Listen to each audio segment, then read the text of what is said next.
Oversight and Investigations is now recognized for 5 minutes. Thank you, Madam Chair. I thank the witnesses for appearing. Mr. Zandi, if we had not had a global pandemic, shut down the world's economy, disrupted supply chains, if we hadn't had a war in Ukraine, would this be a different conversation that we are having today? Oh, absolutely. Those two massive, unprecedented shocks to the supply side of the economy are the principal reasons for the very high inflation we're suffering through right now. And another person made the point earlier, one strong piece of evidence of that is this inflation that we're suffering through now is across the globe in all parts of the world. And it just drives home the point that these two supply shocks are difficult for any country to navigate through, and certainly we're struggling as a result of it. There's other reasons, but those are the two key reasons for this high inflation. I raise these issues because I defend President Biden. I think President Biden has done a pretty good job under the circumstances that he's had to negotiate. And I think that for us to just allow it to be said simply that these are Biden problems, this is an extortion of the facts. It's not just an exaggeration.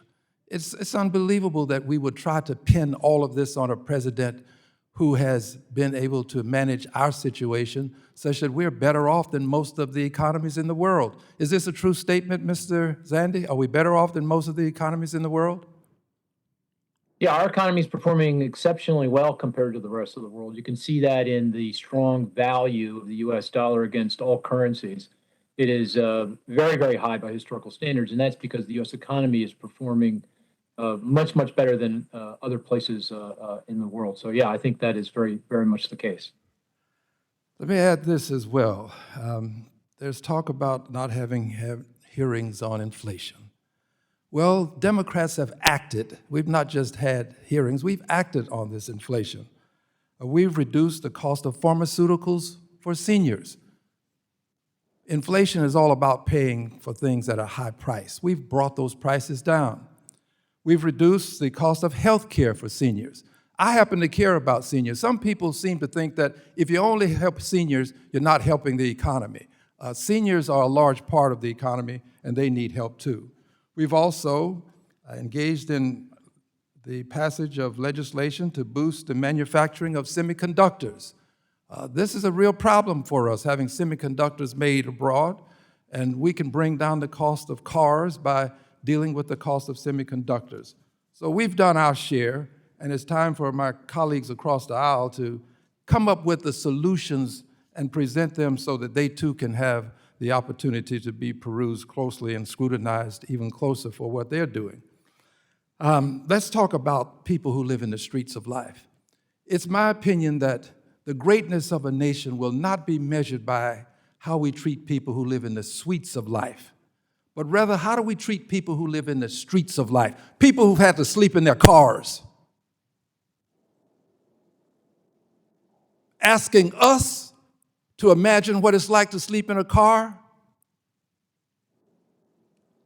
I appreciate the question, but I think that it's more like water on a duck. It just rolls off. Never had to sleep in cars.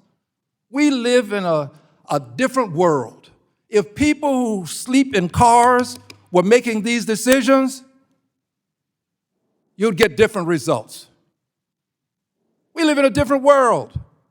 We don't have to worry about health care. We get sick, we just walk across over to the Capitol building. There's a doctor waiting on us right now. We live in a different world. We make hundreds of thousands a year. Our salaries are different. And I just resent and regret that you have to come begging and appealing to us tears in your eyes, asking us to help. I stand with you, and I stand with poor people regardless of their hues.